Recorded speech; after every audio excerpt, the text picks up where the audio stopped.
Гостин во ова издание на студио е професор Слаđana Тасева. Професорке Тасева, ве нема во Македонија, успеав да ве начекаме викенд сте овде, инаку колку што знам сте Белград, Виена, по други места по Европа. Што правите? Каде сте?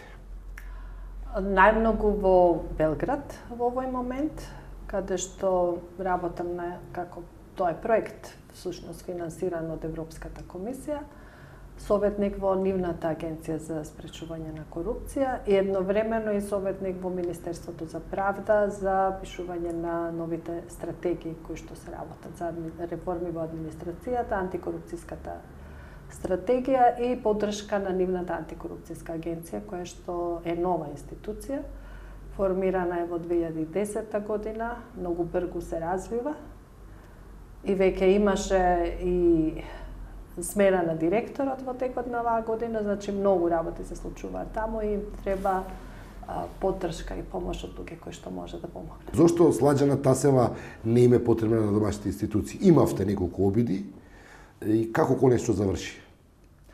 Знаете што, повторно ќе се вратам на впечатокот од Србија. Тој впечаток јас го имам од порано и стално го кажам како пример за Словенија, каде што сите додека траја сите активности да се обезбедат сите услови што се неопходни за влегување во Европската унија, сите сили во државата беа здружени за да се постигне целта.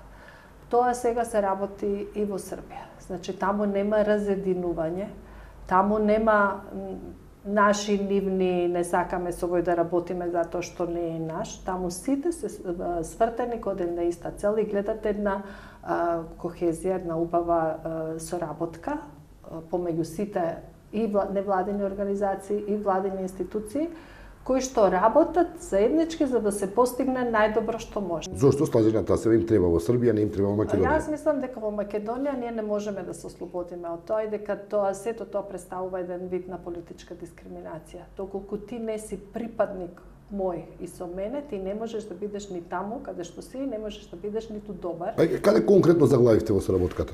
Со Министерството за внатрешни работи претпоставувам бидејќи тогаш заглавивме, ако така го крстиме тоа, да. Ние со закон се создаде една нова институција, Полициска академија, која што имаше и високо образование, и континуирана едукација и основна обука за полиција.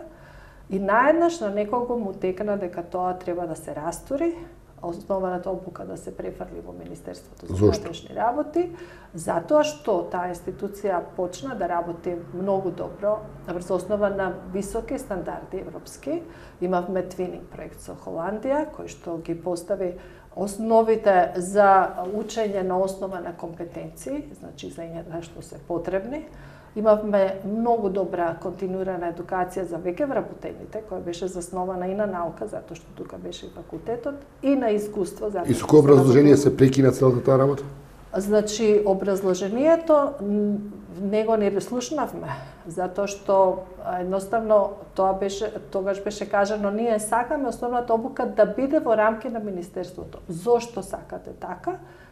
Не добивме ниту еднаш издржан и елабориран одговор. Едноставно некој реши дека тоа така треба да се направи. Мојот став и тогаш и денеска беше дека очигледно политиката не сака професионалци кои што ќе имаат добро професионално знаење да се едуцираат така што ќе можат тоа знаење да го користат и да бидат критички настроени кон она што го работат и да бидат независни и да знаат да направат независна проценка. Очигледно дека се уште некој сака многу добро да го држи под контрола се она што се случува во МВР, вклучително или пред се кадарот кој што работи таму, затоа што да се подсетиме многу мал број на студенти кои што го завршија факултетот во Полициската академија се вработени денеска во МВР. На тема обвинителство, бидејќи вие сте претседател на Transparency International за Македонија. Што е со обвинителството? Се стелеле неговата работа, има многу случаи кои не е јасно зошто не се покренуваат. Еден од случаите кој е доста илустративен е оној со Телекомот и аферата Deutsche Telekom која остана светска преку судот во Њујорк, кај нас заврши со тоа што обвинителот рече дека нема детали, односно нема докази со кои би можел да го отвори тој случај. Транспаренција следеше таа работа одблиску и ме интересира која е вашата анализа зошто обвинителството не е во состојба да покрене предмет кој инаку веќе се води во некои судови, како што е американскиот. Кога го спомнавте обвинителството, мислев дека ќе ме вратите назад во времето на антикорупцијска комисија. Повторно бе првата која што се судри на некој начин со обвинителството, укажувајќи им дека не си работат својата работа. И тогаш, знаете, имавме дебати во собрание со невкусни искажувања од одредени личности, значи судирот со обвинителството тогаш стана на некој начин јавен. Тогаш укажавме на тоа дека јавното обвинителство не ги користи до крај, односно не постапува по одредени случаи кои што му се доставени. Треба да постапи и да излезе со став, да каже со каква оценка донеле врз основа на спроведените активности и да кажат зошто донеле одредена оценка или одреден став по одреден предмет. Во случајот Телеком, ние исто така укажавме дека Република Македонија, односно јавното обвинителство на Република Македонија, мора нешто да преземе во тој случај. Затоа што случајот се случил во Република Македонија и затоа што е предизвикана голема материјална штета за граѓаните на Република Македонија и некој си дозволил да постапува во корист на некој друг, значи на нечии туги интереси, дали се тоа и бизнес интереси, некој се стекнал со нешто за да му овозможи, значи тоа се наши луѓе или политичари и бизнисмени, а сето тоа на штета на јавниот интереси на граѓаните. Значи ништо не е поголемо и посвето од интересот на граѓаните и од имотот на граѓаните. Како според вас обвинителството би можело да дојде до податоци за тоа, бидејќи обвинителот рече нема докази, а при тоа судот во Њујорк веќе има завршена една постапка. Дали може некако во соработка со разни институции, дали постојат легални инструменти да се дојдат до сите тие информации со кои да располага, например, Њујоршкиот суд? Се разбира дека постојат и за тоа судот или судовите во Америка дадоа многу прецизни податоци, дадоа многу прецизни информации. Со тие информации кои што тие ги објавија, ние веднаш можевме да ги нацртаме ликовите на учесниците вклучени во целите тие постапки. Ние како Транспаренси успеавме да го обезбедиме податокот кој што нашето обвинителство не можеше да го обезбеди, а тоа е кој е собственикот или кој стои зад фирмите на Кипар преку кои се случувале сите оние договори за обавување на консултантски услуги преку кои се извлекувале пари од буџетите на Името на собственикот? Да, го најдовме името на собственикот. Како име? Дадовме Да. Мислам, сега не се сеќавам, стварно не го помнам. Многу имате, им го дадовте. Но тој е бизнесмен кој што е постојано бил присутен во Македонија во определени периоди. Тој човек бил постојано присутен во Македонија и многу се совпаѓаше и времето, но и тоа се неговите фирми, затоа што убаво стои во документите објавени во Соединетите Американски држави, дека тој прво се обидел да обезбеди други компании, но не се сметале дека тие не се доволно безбедни и затоа ги понудил своите компании. И тие компании негови се регистрирани, дури една компанија и во Грција, другите се регистрирани на Кипар. И преку тие компании се извлекувани парите преку кои се корумпирани лица во Република Македонија, кои што требало да обезбедат монополска положба за тој Телеком. Лица во власта, надвор од власта? Лица во власта, затоа што тоа токму така и напишано во документите во Америка. Значи, требало на лица од власта да им се обезбедат средства, дури некој ги предупредил дека ако нема средства и за опозицијата кој што во исто време во коалиција, тогаш нема ништо од договор, се обезбедиле и такви средства, значи затоа велам, уште да ги ставеле сликите на лицата кои што биле вклучени во тоа. И не може да се најде трансферот на патот на парите во случај на една инкриминирана банкарска сметка, бидејќи судот во Њујорк веќе ја лоцирал. Се може, затоа што доколку се следи трагата на парите, тие постапки за следење на трагите на парите не се брзи и не се едноставни, затоа што сека останува збор за многу кратни трансакции, многу развиени шеми, Во случајов дури не верувам дека е така, ако оделе директно преку Кипар, може би оделе некаде потоа на друго место во Кипар или во Грција или во Швајцарија, кој знае каде, но проблемот е во тоа што изгледа дека не се направи опит тоа да се случи. Затоа што еве го случајот сега во Србија.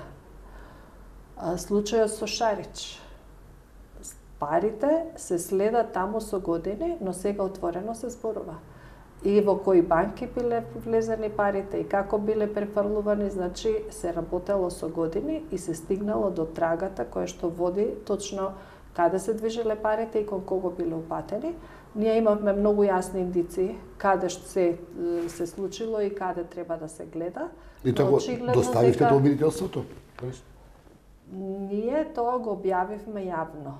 Но обвинителството не најде за сходно да ви помара? Не, обвинителството не најде, но тоа е сето, тоа е на нашата веб страна. Значи ние дури немаме потреба да им го доставиме, затоа што сето тоа стои објавено на нашата веб страница и ги повикавме јавните обвинители да си преземат мерки, да поведат постапки за да утврдат кои лица во Македонија и од Македонија биле вклучени во сите тие действија, но исто така да видиме што можат тие да направат и против странците, затоа што она што го гледаме денеска во Америка дека се случува е дека по пријавите кои што ги поднела Комисијата за хартии од вредност ќе постапува трговскиот суд. Но јавното обвинителство пријавата ја замрзна, односно ја стави ја услови дека во период од 2 години фирмата нема да направи вакви или слични действија и нема да биде изречена друга санкција против лицата, освен оние пари што ги платиле како одштета.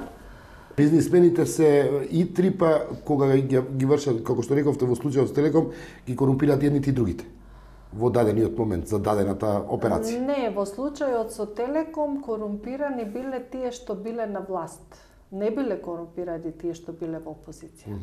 Значи, од власта се преговарало со македонскиот дел, ама албанскиот дел рекол сакаме и ние. Не може, таа одлука треба да се гласа во влада, ние нема да гласаме, ако нема и за нас. И тоа е јасно, на опозицијата никој не им дал во тоа време. Ама опозицијата денеска тој случај го заташкува. Значи, тие што денеска се на власт, тогаш биле опозиција. Тие тој случај го заташкуваат. Очигледно дека тој човек од таму од Грција им давал на сите. Затоа што пак тој... Но доколку сака обвинителот може да добие релевантни информации од тој човек од Грција кој вие го посочувате. Обвинителот доколку сака, затоа што кога зборуваме за одговорноста во кривично правна смисла или казнено правна смисла, зборуваме за индивидуална одговорност. Таму нема колективна одговорност. Но ако се покаже дека некој директно договарал и преговарал и стекнал имот и добил пари и направил сделка, треба да одговара. Значи, точно тие треба да поведат постапки, обвинителот треба да поведе постапка и да расчисти, а можно е да се добијат информации за се ова затоа што тие луѓе не се ни криеле од информациите кои што ги добиваме или ги гледаме на веб страната во Соединетите Американски држави, ние ги имаме сите на нашата веб страна, сето тоа е преведено и на македонски. Значи може точно да се види, ги споредивме со медиумските извештаи. Се гледа, да, тој човек во тој период бил во Македонија. Се сретнал со тие и со тие луѓе. Средбата била таму и таму. Тоа било и објавено во медиумите. Нормално, затоа што станува збор за мултимилионер, голем бизнисмен, кој што е голем пријател со сите политичари во Македонија, очигледно и со оние кои што денеска се на власт. И така да ние живееме во една ситуација каде што постои селективност. Само збор за кондоминас. Апсолутно, да, кондоминас. Тоа е истиот кој сега прави хотел на плоштата. Јас не знам дали тој прави хотел на видиш ме потсети на името, на вистина ми избега, не можев никако да се сетам кој беше господинот бизнисмен, но да, тој има врски со сите власти. И затоа ние во држава имаме селективност во примената на правото, затоа имаме неказнување или лица кои што се недопирливи за правдата, и тие лица кои што се недопирливи за правдата мислат дека тоа така вечно ќе остане. Но јас мислам дека нема. Господе Тасева, во извештајот за напредок на Европската комисија, многу малку за жал се обрна внимание на тоа, стои сериозна забелешка за тоа дека постојат причини за сомневање за корупција во сферата на јавните набавки. Како го толкувате ви, како ја толкувате ви оваа забелешка, овој коментар на Европската комисија? И што може да е, да речеме, причината за тоа да го наведат? Ако во дипломатскиот речник на Европската комисија стои дека има сериозни забелешки во однос на јавните набавки, тоа ние треба да го читаме како дека има многу големи проблеми во јавните набавки и ризик од корупција во јавните набавки. Тоа е факт и тоа е веќе јавна тајна. Никој повеќе не бега од тоа или не се спротивставува на тврдење дека голема корупција се случува преку јавните набавки. Ние законите во сферата на јавните набавки можеби или во најголем дел се ускладени со европските закони, но практиката ни е многу различна од се она што значи транспарентност, одговорност и отчетност во јавните набавки било каде во Европа.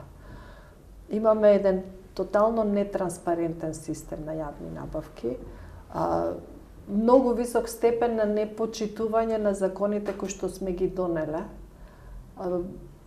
Состојбата на отварање на тендери за кои што однапред се знае или се договорени, се она што се случува пред учеството во таа јавна набавка, состојбите со анексите на договори во кои што повеќе кратно се зголемуваат цените на тие тендери и се она што ни се случува и во рамки на проектот Скопје 2014, но и во редица други проекти кои што паралелно ги турка владата преку процедурите за јавните набавки. Многу пати укажавме на тоа дека тие постапки се нетранспарентни, дека не се сака да се обезбеди она што е основно, што постои во Словенија, што постои во Чешка, што постои во Србија, да можеш веднаш да видиш која компанија колку пати добила тендер, со колку пари и кои се вистинските собственици на одредени компании. Значи, кај нас апсолутно е неможно да се добие конкретна информација за тоа кој стои за одредена јавна набавка, а уште помалку можеме да добиеме барем официјална информација за тоа кои се собствениците на тие фирми кои што ги добиваат тендерите и како се тие поврзани со политиката. Благодарам што сте гости во студиото на Нова. Тоа беше професор Сладена Тасева во студиото на Нова.